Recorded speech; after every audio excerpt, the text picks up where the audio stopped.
Assalamualaikum warahmatullahi wabarakatuh. Perkenalkan, nama saya Rizky Rahman.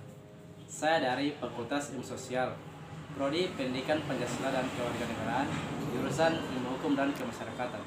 Di sini saya akan menjelaskan tentang definisi ilmu politik, teori-teori tentang ilmu politik, beberapa pendekatan tentang ilmu politik, dan yang terakhir yaitu demokrasi. Definisi ilmu politik. Ilmu politik adalah ilmu yang mempelajari politik atau politis atau kepolitikan. Politik adalah usaha menggapai kehidupan yang baik. Di Indonesia, kita teringat pepatah Gemma Ripa Loh Jinawi. Orang Yunani kuno terutama Plato dan Aristoteles menamakannya sebagai eudaimonia atau the good life. Di bawah ini ada dua sarjana yang menguraikan definisi politik yang berkaitan dengan masalah dan konflik dan konsensus. Menurut Rod Hagua et al., politik adalah kegiatan yang menyangkut cara bagaimana kelompok-kelompok mencapai keputusan-keputusan yang bersifat kolektif dan mengikat melalui usaha untuk mendamaikan perbedaan-perbedaan di antara anggota-anggotanya. Menurut Andre Hayward, politik adalah kegiatan suatu bangsa yang bertujuan untuk membuat, mempertahankan, dan mengademen peraturan-peraturan umum yang mengatur kehidupannya, yang berarti tidak dapat terlepas dari gejala konflik dan kerjasama. Di samping itu, ada definisi-definisi lain yang lebih bersifat pragmatis. Perbedaan dalam definisi yang kita jumpai disebabkan karena setiap sarjana meneropong hanya satu aspek atau dari unsur politik. Unsur ini diperlukannya sebagai konsep pokok yang akan dipakainya untuk meneropong unsur-unsur lain. Dari uraian di atas, dapat kita simpulkan bahwa konsep-konsep pokok itu adalah: yang pertama adalah negara atau state, kekuasaan atau power, pengambilan keputusan atau decision making, yang keempat kebijakan atau policy, yang terakhir pembagian atau distribution atau alokasi. Yang pertama adalah negara. Negara adalah suatu organisasi dalam suatu wilayah yang memiliki kekuasaan tertinggi yang sah dan ditaati oleh rakyatnya. Yang kedua yaitu kekuasaan. Kekuasaan adalah kemampuan seseorang atau kelompok untuk memengaruhi perilaku seorang atau kelompok lain sesuai dengan keinginan para pelaku. Yang kedua yaitu pengambilan keputusan. Adalah hasil dari membuat pilihan di antara beberapa alternatif. Sedangkan istilah pengambilan keputusan menuju pada proses terjadi sampai keputusan itu tercapai. Yang ketiga yaitu kebijakan umum. Kebijakan adalah suatu kumpulan keputusan yang diambil oleh seorang pelaku atau kelompok politik dalam usaha memilih tujuan dan cara untuk mencapai tujuan itu. Yang terakhir yaitu pembagian atau alokasi. Pembagian ialah pembagian penjatahan nilai-nilai dalam masyarakat. Sarjana yang menekankan pembagian dan alokasi beranggapan bahwa politik tidak lain dan tidak bukan adalah membagikan dan mengalokasikan nilai-nilai secara mengikat.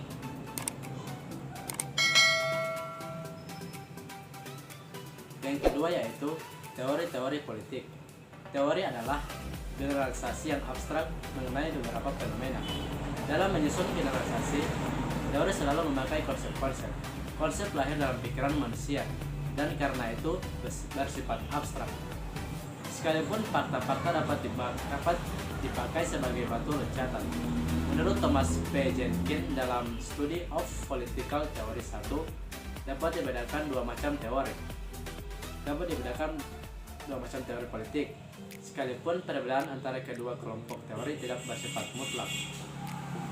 Yang pertama yaitu teori-teori yang mempunyai dasar moral atau bersifat akhlak dan yang menentukan norma-norma untuk perilaku politik. Dengan adanya unsur norma-norma dan nilai ini, maka teori-teori ini boleh dinamakan mengandung nilai. Termasuk golongan ini adalah filsafat politik, teori politik sistematis, ideologi, dan sebagainya. Yang kedua yaitu teori-teori yang menggambarkan dan membahas fenomena dan fakta-fakta politik dengan tidak mempersoalkan norma-norma atau nilai. Teori-teori ini dapat dinamakan non-valuational, biasanya bersifat deskriptif dan komparatif.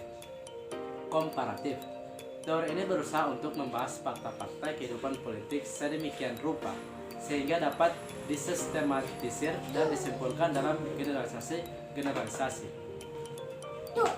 Teori-teori ini yang termasuk dalam kelompok A dapat dibagi lagi dalam 3 kelompok, yaitu filsafat, teori, sistematis, dan ideologi.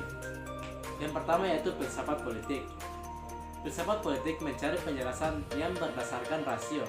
Ia melihat jelas adanya hubungan antara sifat dan hakikat dari alam semesta dengan sikap dan hakikat dari kehidupan politik dan di dunia pada ini. Pokok pikiran dari filsafat politik ialah bahwa persoalan-persoalan yang menyangkut alam semesta seperti metaisika dan epistemologi harus dipecahkan dulu sebelum persoalan-persoalan politik yang kita alami sehari-hari dapat ditanggulangi. Misalnya menurut filsuf Yunani Plato, keadilan merupakan hakikat dalam alam semesta dan sekaligus merupakan pedoman untuk mencapai kehidupan yang baik yang dicita-citakan olehnya. Contoh lain adalah beberapa karya John Locke, filsafat politik erat hubungannya dengan etika dan filsafat sosial. Yang kedua yaitu teori politik sistematis. Teori-teori politik ini tidak memajukan suatu pandangan tersendiri mengenai metaisika dan epistemologi, tetapi mendasarkan diri atas pandangan-pandangan yang sudah lazim diterima pada masa itu.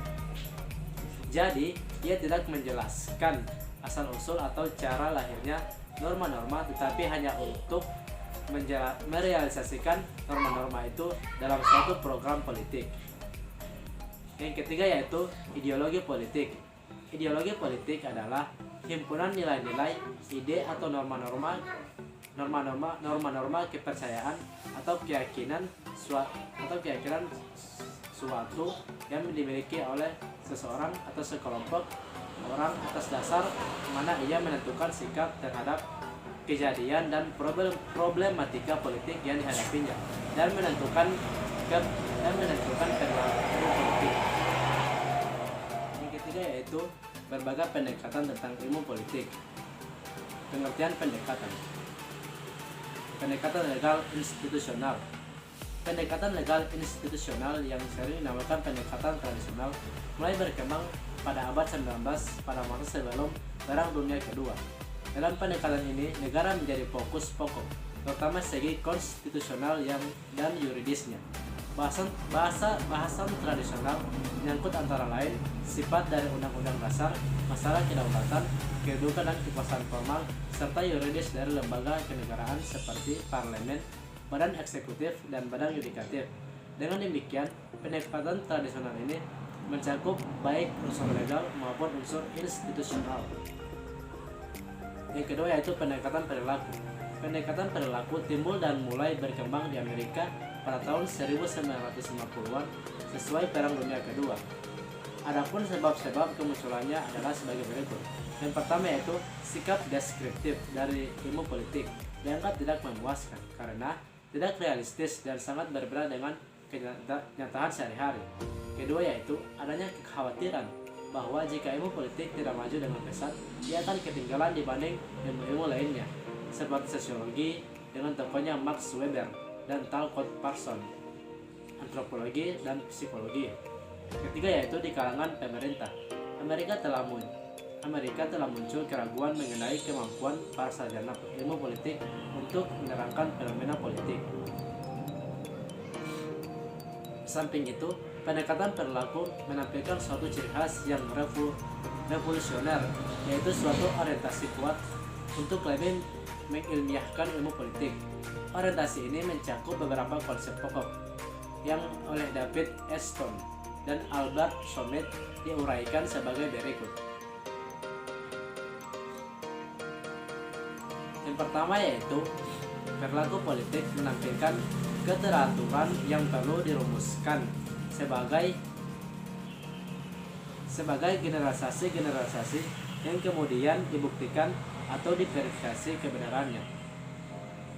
Proses verifikasi ini dilakukan melalui pengumpulan dan analisis data yang diukur atau dikuantifikasikan antara lain melalui statistik dan matematika. 2. Harus ada usaha membedakan secara jelas antara norma atau standar sebagai pedoman untuk perilaku dan fakta sesuatu yang dapat dibuktikan berdasarkan pengamatan dan pengalaman. Yang ketiga, analisis politik tidak boleh dipengaruhi oleh nilai-nilai pribadi si peneliti. Setiap analisis harus bebas nilai sebab benar tidaknya nilai-nilai seperti misalnya demokrasi, persamaan, kebebasan tidak dapat diukur secara ilmiah. 4. Peneliti harus sistematis dan menuju pembentukan teori.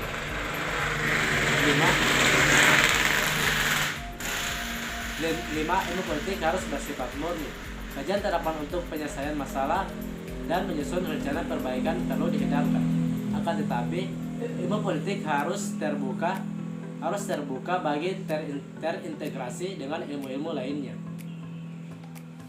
Pendekatan neo-Marxis. Sementara para penganut pendekatan perilaku sibuk menangkis serangan dari para sarjana pasca perilaku, muncullah kritik dari kubu lain, yaitu kalangan Marxis. Para Marxis ini yang sering dinamakan neo-Marxis untuk membedakan mereka dari orang Marxis klasik yang lebih dekat dengan komunisme. Bukan merupakan kelompok yang ketat organisasinya atau mempunyai pokok pemikiran yang sama. Pendekatan pilihan rasional. Pendekatan ini muncul berkembang belakangan sesudah pertentangan antara pendekatan yang dibicarakan di atas mencapai semacam konsensus yang menunjukkan adanya pluralitas dalam bermacam-macam pandangan. Ia juga lahir dalam dunia bebas dari peperangan besar selama hampir 4 dekade, di mana seluruh dunia berlomba-lomba membangun ekonomi negaranya. Berbagai negara baru menyusun rencana-rencana pembangunan, sedangkan beberapa negara kaya turut membantu melalui bermacam-macam organisasi internasional atau bilateral. Pendekatan institusionalisme baru berbeda dengan pendekatan yang diuraikan sebelumnya. Yang terakhir yaitu demokrasi. Beberapa konsep mengenai demokrasi. Kita mengenal bermacam-macam istilah demokrasi. Ada yang dinamakan demokrasi konstitusional, demokrasi parlementer, demokrasi terpimpin, demokrasi Pancasila, demokrasi rakyat, demokrasi Soviet, demokrasi nasional, dan sebagainya. Semua konsep ini memakai istilah demokrasi yang menurut asal kata berarti rakyat berkuasa atau government by the people. Dari Yunani, demos berarti rakyat, kratos berarti kekuasaan. Demokrasi yang dianut Indonesia yaitu demokrasi berdasarkan Pancasila, masih dalam taraf perkembangan dan sifat-sifat dan ciri-cirinya terdapat berbagai tafsiran serta pandangan. Tetapi yang tidak dapat disangkal ialah bahwa beberapa nilai pokok dari demokrasi konstitusional cukup jelas tersirat dalam Undang-Undang Dasar tahun 1945 yang belum diamandemen. Selain itu, Undang-Undang Dasar kita menyebutkan secara eksplisit 2 prinsip yang menjiwai naskah itu, dan yang dicantumkan dalam penjelasan Undang-Undang Dasar 1945 mengenai sistem pemerintahan negara, yaitu yang pertama, Indonesia ialah negara yang berdasarkan atas hukum. Negara Indonesia berdasarkan atas hukum, tidak berdasarkan kekuasaan belaka. Yang kedua yaitu sistem konstitusional. Pemerintahan berdasarkan atas sistem konstitusional tidak bersifat absolutisme yang berdasarkan 2 istilah dan sistem konstitusi. Maka jelaslah bahwa demokrasi yang menjadi dasar dari Undang-Undang Dasar 1945 yang belum diamandemen ialah demokrasi konstitusional. Di samping itu, corak khas demokrasi Indonesia yaitu kerakyatan yang dipimpin oleh hikmat kebijaksanaan dalam permusyawaratan perwakilan, dimuat dalam pembukaan Undang-Undang Dasar. Sesudah tertumpasnya G30 SPKI pada tahun 1945, sudah terang bahwa yang kita cita-citakan itu adalah demokrasi konstitusional.